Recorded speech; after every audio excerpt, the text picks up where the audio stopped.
I'm going to change the gears a little bit as previous speaker, as the introductor mentioned. I'm going to talk about kidney disease a little bit. I'm a nephrologist, just to be full disclosure. And I want to talk about my interest in what we've learned about hepatitis C within the realm of patients with kidney disease. And that'll be the focus of my talk. Those are disclosures. And, at the conclusion, I'd like the audience to understand the clinical impact of this viral infection in patients with chronic kidney disease and end-stage kidney disease.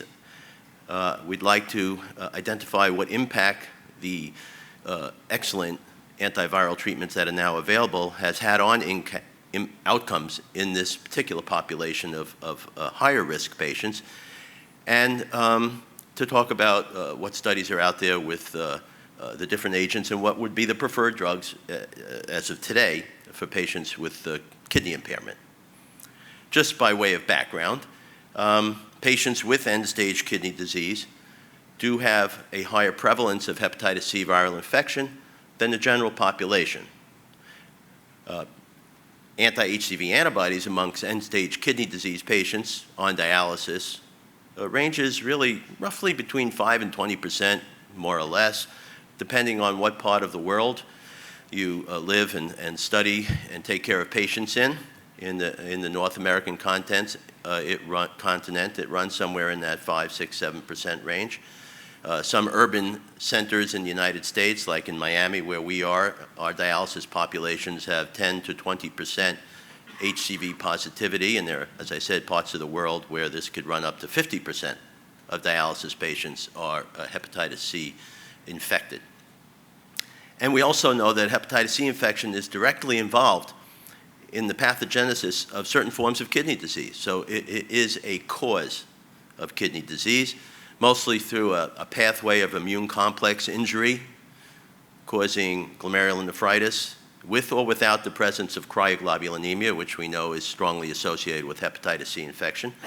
And we know, as I will show you, that HCV is associated with a higher incidence of CKD in population studies, and also seems to accelerate the progression of existing chronic kidney disease into end-stage renal failure. So it's not just a cause, but it also is involved in progression. So this slide actually just kind of visualizes the concept that hepatitis C virus infection is a systemic disease. This is not a hepatic disease by any means. We know that the liver has been a focus of this infection, as you've heard very clearly from other speakers, with cirrhosis, hepatocellular carcinoma, et cetera, a significant cause of patients having to move forward towards liver transplantation. But at the same time, this same viral infection has a number of extrahepatic targets, if you will. There's ample evidence for neurocognitive impairment in patients, cardiovascular disease and adverse cardiovascular outcomes are increased in this population of patients. We know very well the association with certain forms of lymphoma, especially B-cell associated lymphomas. We are very aware of the fact of glucose intolerance and overt diabetes being of a higher incidence in a hepatitis C infected population. And then where I'm coming from this morning, the issue of kidney disease. And no question then that the kidney is one of not one, but a number of extrahepatic targets of this viral infection. And the potential causes of kidney injury from HCV vary. I mentioned, as you see on the right, this whole concept of immune complex deposition with or without cryoglobulinemia being present, and actual injury to the glomerulus itself from immune complex deposition.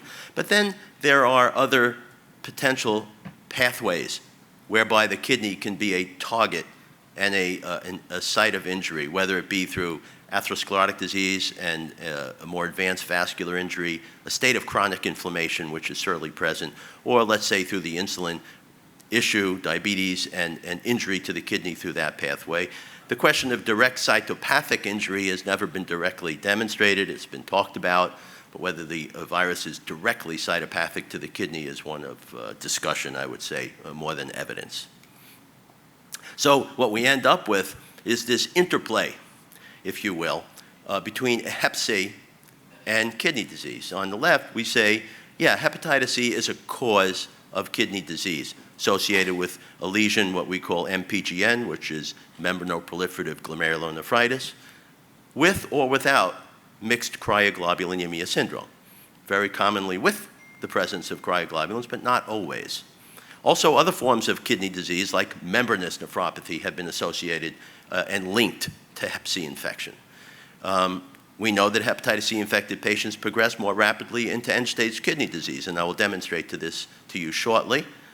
And we know that there is an association between hepatitis C positivity and markers of kidney injury, like a higher presence of albumin in the urine, or just overt proteinuria in the urine. So you have hepatitis C as a cause, but then on the other side of that equation, you have hepatitis C as a consequence of kidney disease. So this population of patients who have suffered with CKD and or moved into end-stage renal disease on dialysis have historically been a more heavily blood transfused population. Many of them have gotten infected with Hep C through this pathway, certainly from many years ago. The blood supply is far more safe now than it was, but many of our patients did acquire it a number of years ago and remain infected. There is ample evidence, which I won't talk about today, about nosocomial transmission of Hep C within dialysis units. The CDC has demonstrated a number of such outbreaks within the United States where hepatitis C, due to breakdowns in universal precautions, has been transmitted from one dialysis patient to several partners dialyzing in the same unit.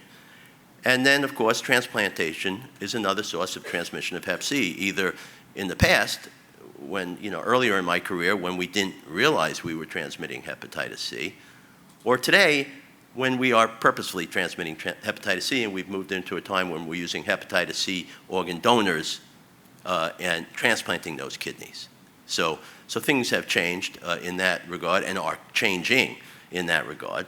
But at the end of the day, we have a much higher prevalence of hepatitis C infection in the CKD and transplant patients, and this presents opportunities to treat a population of patients that were largely on the sidelines of hepatitis C treatment for a long time. I won't go into it, but all the large randomized prospective trials of hepatitis C in the general population excluded patients with kidney disease. They were never eligible for those studies. And as a consequence, we never got a lot of good data on that in the early days when all this good data on hepatitis C therapy was coming forward. And then we know that the drugs that were available, like interferon, with or without ribavirin, were extremely poorly tolerated in end-stage kidney disease patients. So most of the patients remained untreated because they either, no one wanted to give them the drugs, or if they did, they were very poorly tolerated. So just to put a perspective, and there's a number of papers to this regard, but Professor Fabrizi from Italy has done a number of studies where he has put together studies from a large number of trials. And he ended up, from pooling the data, to show a hazard ratio of chronic kidney disease of 1.43. It's 43% higher risk of kidney disease in the hepatitis C infected population of patients versus the general population uninfected. And this, depending on what studies you look at, it runs, the hazard ratio is 1.2, 1.3, 1.4, 1.5. So it's somewhere in that 20 to 40-ish% higher risk of kidney disease if you're looking at a population of hepatitis C infected patients. And this paper from Mitzlak-Molnar looked at over 100,000 hepatitis C positive patients, compared it to about 900,000 negative patients in a United States veterans database analysis, and looked at several different outcomes. The mortality in the hepatitis C infected patients was over double that of the non, which is not completely surprising.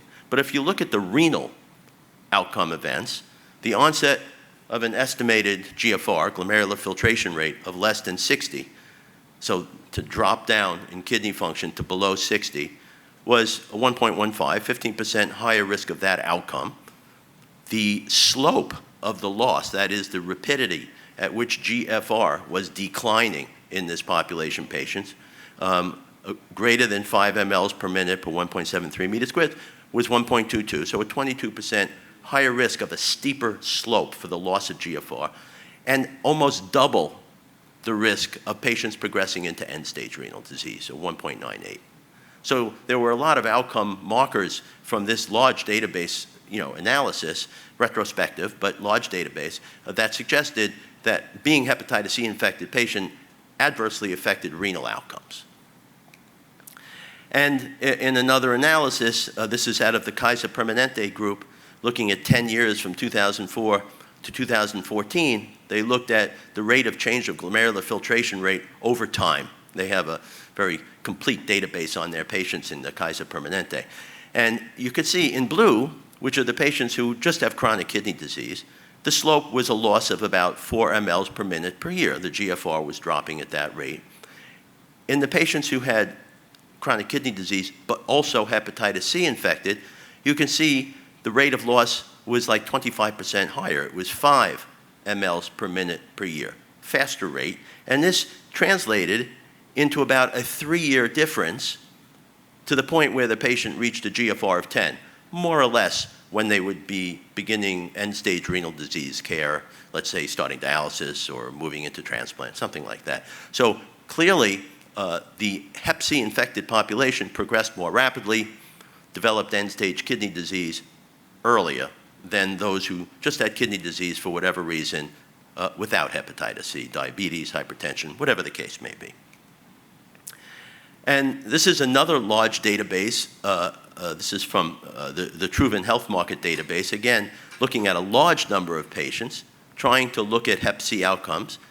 And you can see if they looked at 55,000 hepatitis C positive patients, the hazard ratio of CKD in this study was 1.27. Remember, I told you in the Fabrizzi paper, the pooled analysis, it was 1.43. Point is, the risk of chronic kidney disease was higher. Now, interestingly, they looked at patients in their database who had received antiviral therapy. And they didn't specify what type. They could have gotten antiviral with interferon therapy. It could be, you could see this study goes to 2015 with the earlier days of the direct-acting antiviral agents, but had received effective antiviral therapy. And in that population of 11 or 12,000 patients, the hazard ratio of chronic kidney disease was only 0.7. So, this is provocative in the sense it is a retrospective data. It has all of the limitations of such. But on the other hand, it's suggesting a significant drop in the hazard ratio of chronic kidney disease if patients actually had their hepatitis C treated.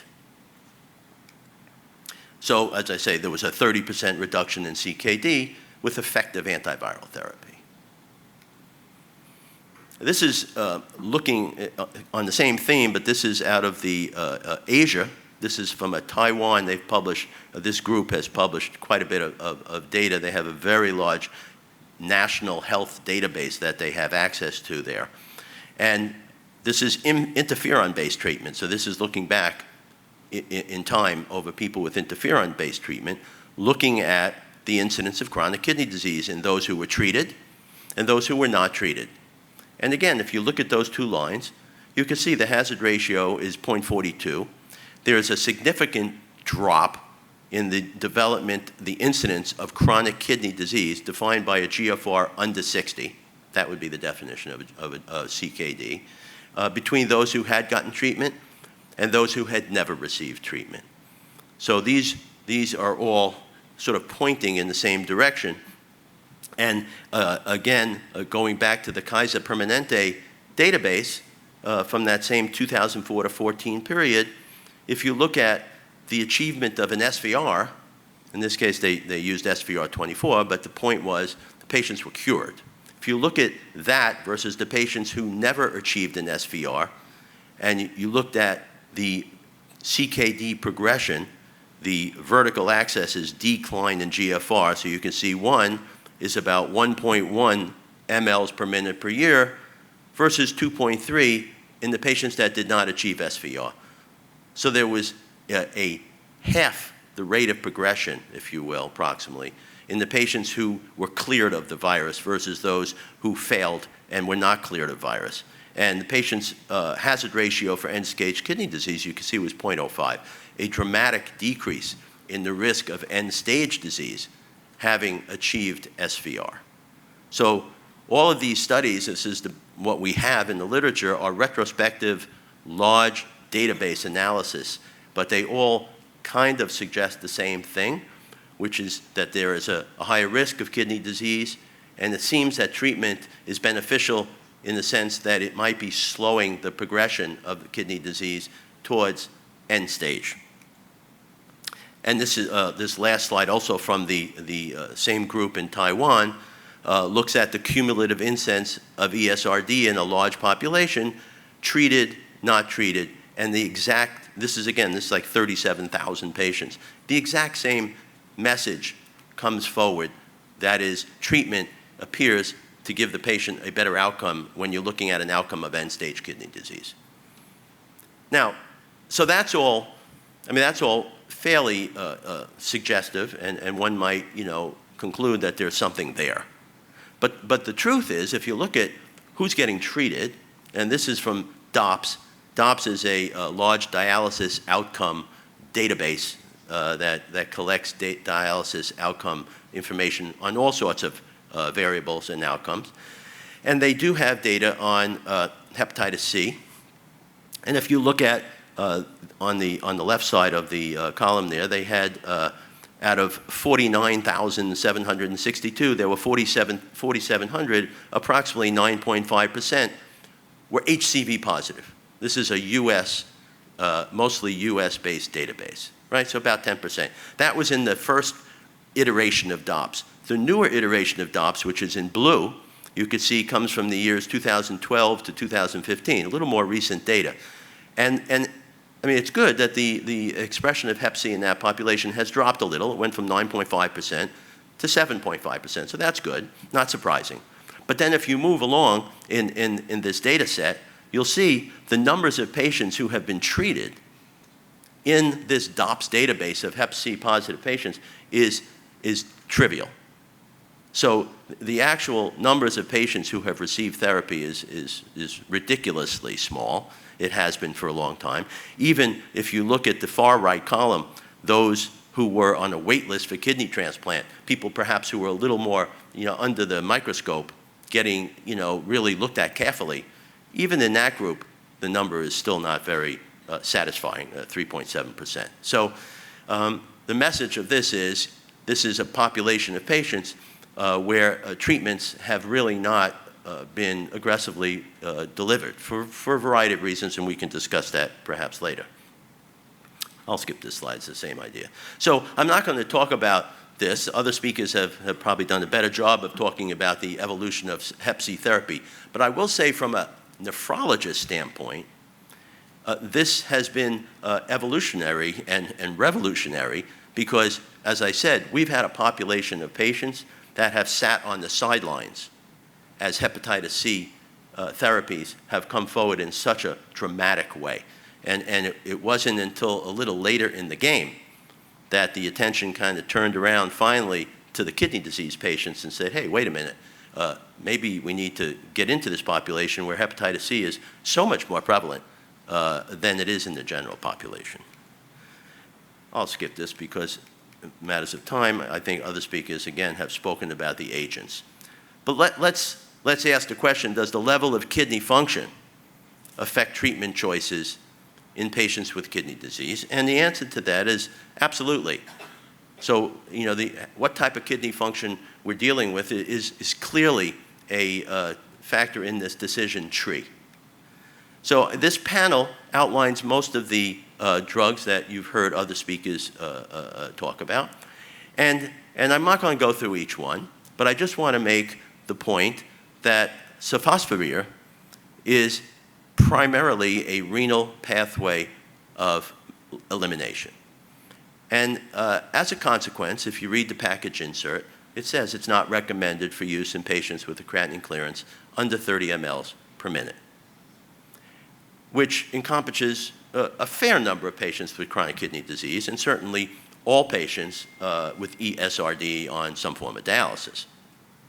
The other agents that you see are cleared in other pathways, and basically can, and the drugs that you've heard very good things about, like Glycaprevir and Propentisvir, Mavyret, I mean, that drug certainly has no restrictions or adjustments necessary in patients with CKD and or ESRD, and can be and is being used well. But any of the drugs for which sofosbuvir is one of the partners, whether it be Harvoni or whatever the combo is, if sofosbuvir is part of that, you have to at least recognize this restriction, and if you choose to use the drug, you just have to realize you're using it within those parameters, that the drug's not recommended with GFRs less than 30. So I just want to mention a couple of trials that were kidney-focused trials, because I mentioned they were a little late to the game, but they have come.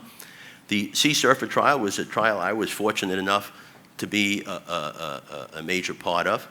And I can tell you to this day remains the only randomized, prospective, multi-center, multinational trial of Hep C in patients with kidney disease. This has been the only trial, to my knowledge, that is randomized, prospective, blinded study.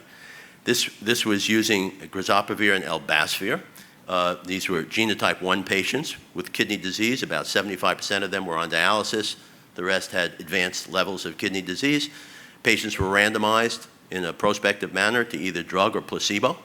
And then the placebo group was flipped over later on to receive drug. So eventually all the patients received drug. But in the beginning it was felt there had to be a placebo group, basically to look at adverse events, because the ESRD population tends to be a relatively sick, sometimes patients have a lot of adverse events, and you had to be able to tell whether it was related to drug or just having end-stage renal disease. And the outcomes were outstanding. And if you look across the board, these, as I said, were genotype 1 patients. And if you look at whether they were genotype 1A, 1B, diabetics, modified analysis, full analysis set, these were very gratifying results and more or less mimicked what was being obtained in the general population. So this seemed to be a population of patients that, and I won't put up the adverse event profile for times, but there was nothing that was particularly concerning. It was the usual types of things you'd see in a large clinical trial for patient adverse events. The Ruby-2 trial looked at the different combination of drugs, as I mentioned here. It included some genotype 4 patients in it, in addition to the genotype 1. Again, 12 weeks of therapy. This was not a randomized trial. This was just an observational trial of using the drug in a small number of patients. You can see 13 patients in one group, 5 patients in the other group. Okay,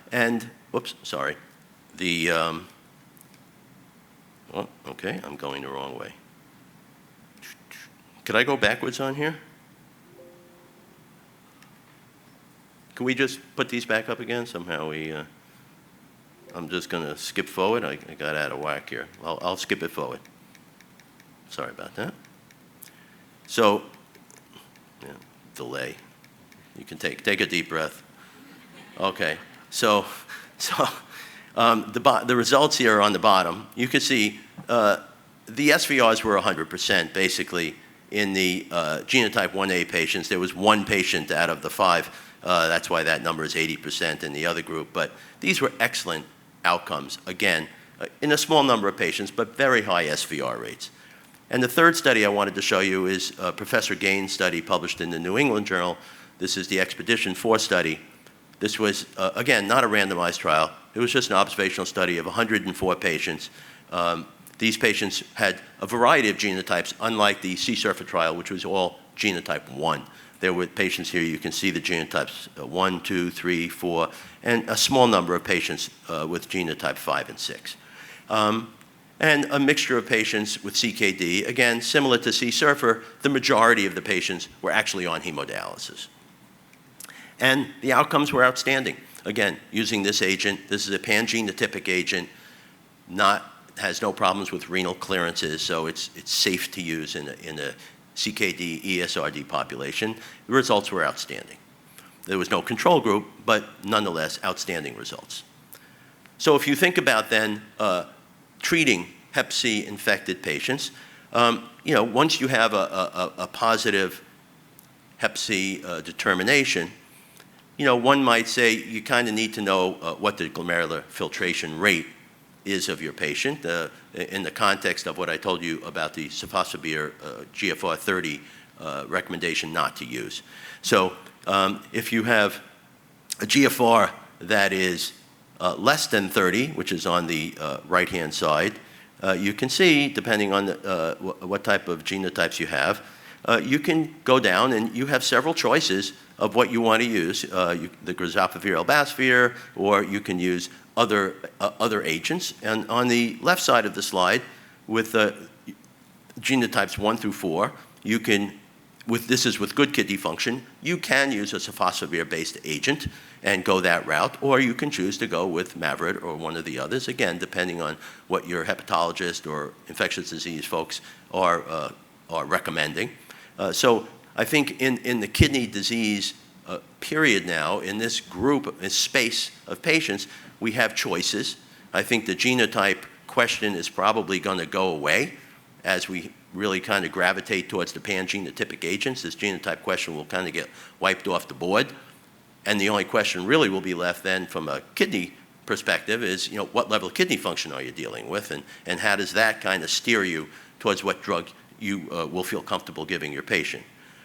And then I did want to just mention, and if we want to talk a little bit more, I didn't want to get into the transplant because I could give a whole nother talk on this in the transplant space.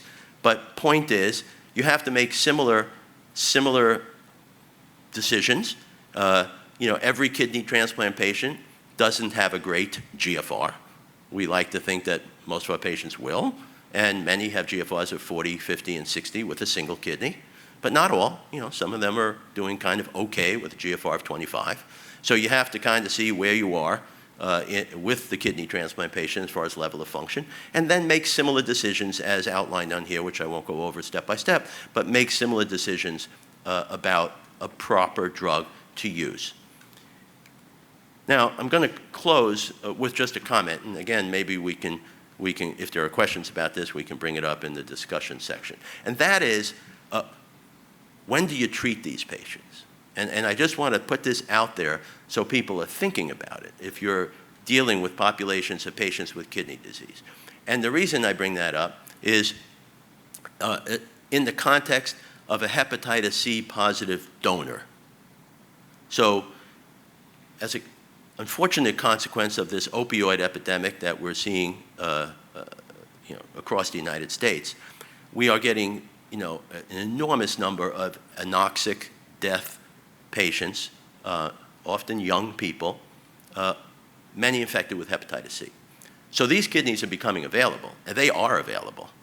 And the question is how to use them to convince people that they should be used and not be discarded, which they have been for years, just either not harvested or harvested and they end up just getting thrown away because no one wants to take them because they have some fear of what they're going to do with this hepatitis C infected kidney. So we're dealing with that and trying to re-educate people to say, hey, no, we could use these kidneys. But the question then is, if you're going to put that kidney into a hepatitis C infected patient, put a positive into a positive, well, if you're going to do that and you're dealing with an end-stage renal disease patient who's infected, in our center, in most centers in the United States, you can get access to a hepatitis C infected kidney from a hep C infected donor very quickly. The waiting time for a normal patient, 3, 4, 5, 7 years on the waiting list. The waiting list time, if the patient accepts a kidney from a hep C positive kidney, could be a month. So this is an enormous decision process with huge impact on the patient. Sitting on dialysis for 5 or 6 or 7 years, or getting transplanted next week. These are very important decisions that have medical outcomes. So when you have that patient who's got CKD and is kind of progressing towards end-stage renal disease, if you treat them and eliminate hepatitis C with a successful cure, you may, depending on the policies of the transplant center where they live, take them out of the mix to get a kidney from a hepatitis C infected donor.